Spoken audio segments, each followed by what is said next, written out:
So I just watched Psycho. It's one of those movies that you know exactly what happens before you watch it because it's so much part of the zeitgeist. I've even seen the Vince Vaughn remake. So I knew exactly what to expect. I knew exactly what was going to happen.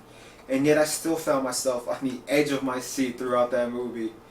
It's so good. And the mid-movie switch, the movie starts off about this woman who steals from her boss and goes on the run, and they're out to find her, and then it switches from that storyline to this psychotic dude who thinks he's his mother. He has like a split personality because he feels so guilty for killing his mom.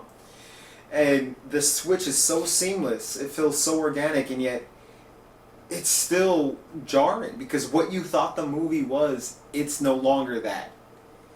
And other movies since have done that. I mean, Dusk Till Dawn is a beautiful example, but none of the ones that I've seen has the elegance that Psycho has.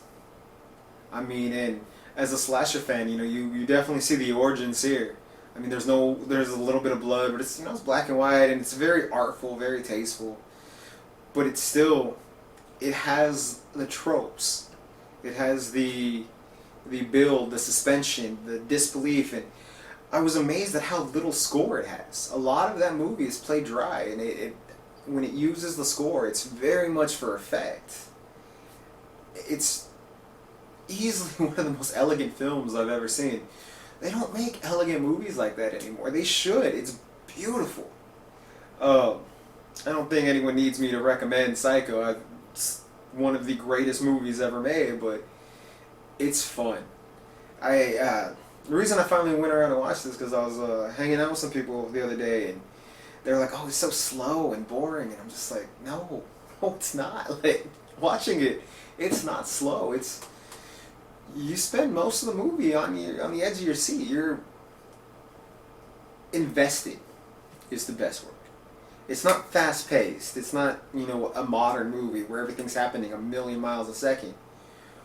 But you are invested. You get attached to these characters and you're interested in what happens, and it's suspenseful, which is Alfred Hitchcock. He's the master of suspense and very much lives up to that title in this movie. But anyways, I'm Jonathan. Don't forget to hit that like and subscribe button. Give us legends.